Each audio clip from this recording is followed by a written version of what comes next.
এই অফিসে যাচ্ছ? হাত ছাড়ো। উফ, দিলে তোমার ড্রেসটাকে নষ্ট করে।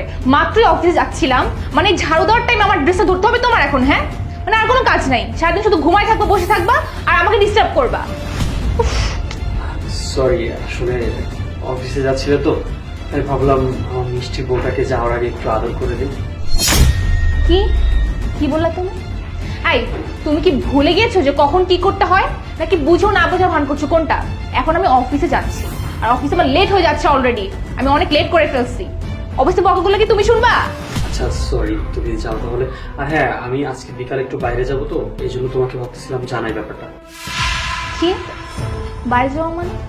এই, বাসায় যে এতগুলো কাপড় জমছে, এগুলো কে ধুবে শুনি? আমাকে একটু বলো, সারাদিন বাইরে কাজ করে কি বাসায় এসে আমি কাপড় ধুবো নাকি? এখন তোমার কাজটা কি? বাসায় তো গুছিয়ে গেছে একবার কাপড় চোপড় ধোবা, এখন তুমি বলতেছো তুমি বাসার বাইরে যাবা, আর তোমার তো কোনো কাজ নেই, সারাদিন খাও দাও আর ঘুমাও আর ঘোরাফেরা করো। না না, আমি ঘুরতে যাব না, তোমার কিছু একটা ভুল হচ্ছে। আমি একটা কাজের জন্য যাব, সেই জন্য আমি তোমাকে জানাচ্ছিলাম। তুমি যেখানে খুশি সেখানে যাও, আমি অফিস করে বাসায় এসে না কোনো কাজ করতে পারবো না। এই কাজগুলো তুমি করবা, কারণ তুমি এখন বেকার, বুঝতে পেরেছো? অফিস তো করো না, অফিসের কষ্ট বুঝবা কি হবে তুমি? হ্যাঁ, সারাদিন তো থাকো বাসায় আর কাজ করতে হয় আমার নিজের। এখন বলো, অফিসের কাজও করবো বাসার কাজও করবো, তাই না? আর তো কোনো কাজ নেই আমার, আর তুমি সারাদিন খাবা দাবা আর ঘুমাবা। আচ্ছা সরি, ভুলেই গেছিলাম যে আমি বেকার। দিলে তো আমার 5 মিনিট খেয়ে দিলে, এখন অফিসে বাসার জন্য দৌড়াতে হবে আমার। নিজের চাকরিটা তো খেয়েছো, এখন আমার চাকরিটা খাওয়ার জন্য বসে পড়ে আছো, তাই না? আর কোনো কাজ নেই, শুধু আজিরা প্যাচাল অফিস যাওয়ার টাইম আমার শোনা লাগে। সত্য সব নাটক।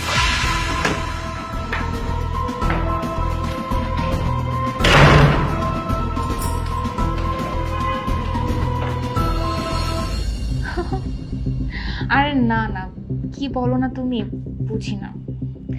হ্যাঁ, আমি তো তোমার জন্য ওয়েট করছিলাম ওই দিন। আরে আর বলো না। না না না না, হ্যাঁ হ্যাঁ, আচ্ছা তুমি এসো তারপর কথা। আরে কোনো সমস্যা নেই। কি ব্যাপার, এরকম হেসে কার সাথে কথা বলতেছে? নিশ্চয়ই কোনো ঝামেলা আছে, এটা আমার বের করতে হবে যে কার সাথে এভাবে কথা বলতেছে।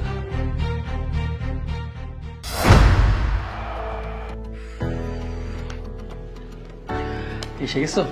হ্যাঁ এসেছি। আজকে অফিসে যা কাজ ছিল আর বলো না। তো রান্না কি করেছো? না, আজকে না রান্নাটা করিনি। আমার না খুব বিরিয়ানি খেতে ইচ্ছা করতেছিল। চলো তুমি রান্না করবা, আমি তোমাকে হেল্প করবো। হ্যাঁ, কি আমি রান্না করব? বাহ বাহ বাহ বাহ বাহ, আমি সারাদিন অফিসে কাজ করে এখন বাসায় এসে রান্না করতে হবে আমার? কত সুখ, তাই না? আমি এখানে মোটেছি কাজ করতে করতে, আর উনি রঙে বাঁচে না। শুনো, তোমার যদি এত বিরিয়ানি খেতে ইচ্ছা করে, যাও নিজে গিয়ে রান্না করে খাও। আচ্ছা থাক, আমার পেট ভরে গেছে, আমি কিছু একটা রান্না করতেছি, তুমি বসো। আরে তুই কখন আসলি? আমি কখন আসলাম? আর আমি এখন আসছি বলেই তোর সংসারের আসল রূপটা জানতে পারলাম। আসলে একটা জিনিস জানিস কি, তোরা মেয়েরা না অনেক স্বার্থপর। এই যে এই লোকটা যখন জব করতো, তখন অফিস থেকে এসে তত সময় দিত। তার যত কষ্টই হোক না কেন, সে তোর সাথে হাসি মুখে কথা বলতো। আর তুই মাত্র 3 মাস হলো জব করিস, তার মধ্যেই তুই লোকটাকে চাকর বানিয়ে দিয়েছিস। বাহ, কি উজ্জ্বল প্রতিভা তোর। এই দেখো না, গত 3 মাস আগে আমার যখন জব ছিল, আমি অফিসে যাওয়ার সময় তুমি আমাকে জড়িয়ে ধরতে, তোমার হাতে কত কাজ থাকতো, হাতে কত কিছু থাকতো। আমার গায়ে কিছু লাগলে না আমি কিছু মনে করতাম না। অফিস থেকে ফেরার পরে তুমি যদি আমাকে বলতে যে রান্না করিনি কিছু একটা, আমরা চলো বাইরে খেতে যাই, আমরা আমরা কিন্তু চলে যেতাম বাইরে, তাই না? আমি তখন তোমাকে বোঝা মনে করি, কিন্তু তুমি এখন আমাকে একদম নিতে পারতেছো না। দেখো, আসলে আমি অনেক বড় একটা ভুল করে ফেলেছি। আমি যেটা করেছি সেটা একটা অন্যায়। আমি সো সরি, আমি বুঝতে পারিনি। প্লিজ তুমি আমাকে মাফ করে দাও। দেখো, আসলে হয়েছে কি, আমি সারাদিন অফিসে কাজ করি, আর কাজের প্রেশারে হয়তো বা আমি তোমার সাথে অনেক রুড বিহেভ করে ফেলেছি। কি করবো বলো, একটা মেয়ে মানুষের সারাদিন বাইরে কাজ করতে যে কতটুকু কষ্ট হয় সেটা আমি জানি। আর সবচেয়ে বড় কথা, এখন তো আমি নিজে ইনকাম করি। এই টাকার নেশা আমাকে আমার কাছে অন্য পথে নিয়ে গেছে। I am so sorry. আমি সত্যি বুঝতে পারি না যে তোমার সাথে আমি কত বড়টা অন্যায় করে ফেলেছি। It's okay. আর সকালে আমি তোমার হাত ধরেছিলাম না, তোমাকে আসলে বলার জন্য যে আমি বাইরে যাচ্ছি কোনো কারণ না, ঘুরতে না, আমি কাজে যাচ্ছিলাম। আর তোমার জন্য গুড নিউজ, আমি জব পেয়ে গেছি। এখন থেকে আর আমার বউয়ের কামাই খেতে হবে না। কি বলছো? সত্যি তোমার জব হয়ে গেছে আবার? হ্যাঁ। দেখো, তুমি আমাকে ভুল বুঝতেছো। প্লিজ, আমি আবারও বলছি, আমি অন্যায় করে ফেলেছি। আর হ্যাঁ, এই 3 মাসে তুমি আমার পিছনে যত টাকা খরচ করেছো আমি তোমাকে সব শোধ করে দেব।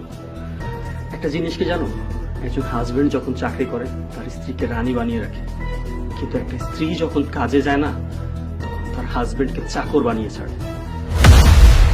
দেখো, আমার দ্বারা এইগুলো কখনোই হবে না। তুমি একটু বুঝার চেষ্টা করো। আমি ভুল করেছি, প্লিজ তুমি এবারের মতো মাফ করে দাও। হ্যাঁ, এবারের মধ্যে আমি তোমাকে মাফ করে দিচ্ছি, কিন্তু আমাদের আগে যে আন্তরিকতাটা ছিল, যে ভালোবাসাটা ছিল, ওইটা কখনোই ফিরবে না।